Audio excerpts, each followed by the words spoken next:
Oke teman-teman, Liga 3 Jateng di edisi tahun kali ini tahun 2023-2024 memang hanya diisi oleh sebanyak 23 tim ya kalau nggak salah, yaitu sampai grup F ya. A, B, C, D, E, F ya, 6 grup, yaitu masing-masing grup berisi sebanyak 4 tim kecuali grup F yang diisi hanya dengan 3 tim. Itu artinya ada sebanyak 23 tim yang ikut serta dalam Liga 3 Jateng di edisi tahun kali ini. Ya, walaupun hanya sedikit tim yang ikut serta dalam Liga 3 Jateng di edisi kali ini, tapi sama sekali tidak mengurangi keseruan ataupun rasa kompetisi di antara tim di masing-masing grup. Ya, kita akan membahas salah satu grup yang menurut saya ini juga grup yang cukup ketat ya, bisa dibilang ya. Yaitu mungkin teman-teman sepak bola nasional ini kurang mendengar ya nama-nama tim ini. Namun di masyarakat Ngapak terutama, tentunya tim ini menjadi tim-tim kebanggaan bagi sebagian besar masyarakat di daerah tersebut ya, terutama pecinta sepak bola. Siapa itu dan grup apa? Ya, kita akan kupas di sini, oke?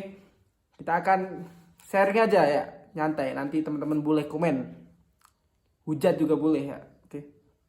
Ya, di sini ada di grup E teman-teman. Di grup E ini ada 4 tim yang diisi oleh tim-tim yang berlabel Kota Ngapak ya. Ya, walaupun di sini ada PSIW yang notabene udah agak ke timur, namun PSIW Wonosobo boleh dibilang Ngapak juga ya, yang di bagian sana yang deket Banjarnegara, Dieng gitu. Ya, di sini di grup E berisikan 4 tim, yaitu yang pertama yaitu Persibangga Purbalingga, kemudian ada PSIW Wonosobo, kemudian ada Persibas Banyumas, dan ada Persibara Banjarnegara ya. Nah, ini Persibara Banjarnegara. Nih Banjarnegara nih kotanya si siapa tuh? Syahrian Abimanyu ya. Dan ada siapa lagi tuh yang Fahmi apa siapa ya? Yang back itu, back timnas nomor punggung 2, Rio Fahmi kalau nggak salah. Itu orang Banjarnegara ya. Mantap lah Banjarnegara melahirkan nama-nama besar di kancah nasional. Ya, walaupun di daerah memang Persibara menurut saya kurang cukup didengar, namun paling enggak udah ada nama-nama besar di kancah nasional. Oke lah, nanti Persibara boleh untuk naik juga ya dengan seiring berjalannya waktu, semoga gitu. Nah, di sini dilihat dari 4 tim ini, siapakah yang paling berpeluang untuk lolos untuk ke fase berikutnya ya? Ya, kalau saya lihat ya 50-50 ya. Semua tim ini saya kira layak untuk melaju ke babak berikut ya. Karena dengan persiapan-persiapan yang cukup bagus juga. Namun saya kurang mengetahui tentang Persibas Banyumas ya. Karena di postingan ataupun di update-update di sosial media ini kurang ada gitu dari Persibas Banyumas. Sementara dari Persibangga, kemudian PSIW dan Persibara, yaitu 3 tim tersebut sebelum liga dimulai juga telah melakukan serangkaian uji coba yang saya kira ini cukup bagus ya. Persibangga dan Persibara masing-masing tim memenangkan laga uji cobanya melawan PSIP Pemalang, yang kita tahu PSIP Pemalang juga tim yang cukup apa ya, bisa dibilang cukup konsisten dan tim yang cukup kuat di Pantura sana ya. PSIP Malang juga pernah menjuarai Liga 3 Jateng di tahun 2018 ya. Jadi cukup bagus juga gitu. Sementara Persibara, waktu itu kan Persibara juga menjadi lawan bagi PSIP Pemalang dalam final Liga 3 Jateng yang dilaksanakan di Stadion Mohtar, dan Persibara harus mengakui keunggulan dari PSIP Pemalang lewat adu tendangan penalti gitu kan. Nah, namun di edisi kali ini kita lihat di match kemarin ya. Di match kemarin Persibara ini harus mengakui kekalahan atas tamunya Persibangga Purbalingga. Nah, ini sepatutnya Persibara harus segera berevaluasi ya. Karena kenapa?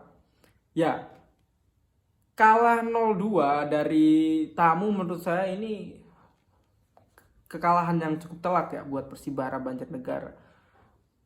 Yang kita tahu di area situ Persibara juga tim yang cukup dihormati, cukup kuat juga gitu kan. Sementara Persibangga juga bagus juga sih gitu. Cuman kan sebagai tim tuan rumah kalau kalah 2-0 itu kalah cukup telak menurut saya. Jadi menurut saya ini Persibara yang kelewat jelek ataupun Persibangga yang lagi on fire. Boleh teman-teman komen di bawah bagaimana pertandingan berlangsung. Kalian yang nonton di stadion boleh komen langsung di bawah bagaimana pertandingan berlangsung. Karena saya mau nonton juga nggak ada live streaming ya. Mau nonton ke langsung stadion juga jauh. Jadi boleh teman-teman kita sharing ya. Boleh komen di bawah. Nanti boleh kita bahas juga nanti kalau memang pertandingan itu menarik ya. Dan apa aja yang terjadi di pertandingan tersebut. Nah, ini mengantarkan Persibangga menuju ke puncak klasemen sementara dengan torehan 3 poin dan selisih gol itu plus 2 ya. Kemudian di pertandingan lainnya PSIW Wonosobo berhasil untuk menahan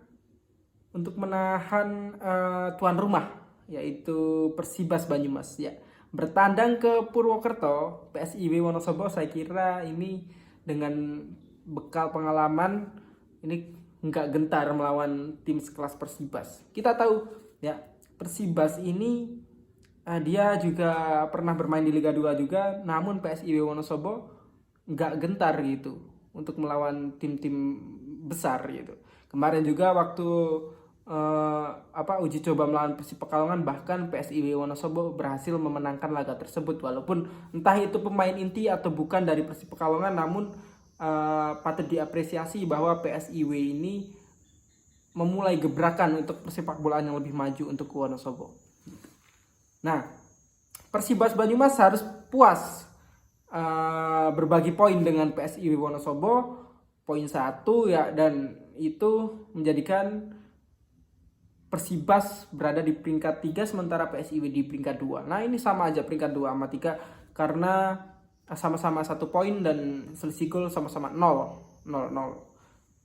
Cuman karena PSIW ini bermain tandang ya, jadi PSIW mendapat poin lebih saya kira ya. Atau bisa dibilang PSIW saya kira bermental bagus ya karena bisa menahan imbang tuan rumah bermain di Gor Satria ya kalau nggak salah. Nah, kalau dilihat dari persaingan 4 tim ini, nah kira-kira bagaimana menurut teman-teman dari masing-masing pendukung, dari pendukung Persibangga ataupun PSIW ataupun pendukung dari Persibas dan pendukung dari Persibara, bagaimana peluang tim kalian untuk lolos ke fase berikutnya? Boleh teman-teman komen di bawah bagaimana kondisi para pemain di masing-masing tim ataupun kondisi secara finansial tim, apakah mampu nanti ke depannya. Nanti komen di bawah karena ya saya kurang tahu ya karena saya bukan warga sana ya. Jadi kurang tahu dan berita juga kan sangat sedikit tentang tim-tim ini. Ya mungkin kalau ada berita kan bisa di-share gitu kan. Saya juga bisa baca. Namun saya butuh untuk sharing dari teman-teman untuk kita lebih tahu tentang persepak bolaan dari wilayah Ngapak ini. Oke? Jadi untuk peluang saya kira sama-sama lah, masih bisa lah. Ini baru match pertama dan nanti akan masih ada match lain dan match tandang-kandang juga kan di Liga 3 Jateng di edisi kali ini. Jadi peluang itu masih terbuka lebar untuk semua tim. Oke. Jadi sampai di sini video di kali ini. Sampai jumpa di video selanjutnya. Oke.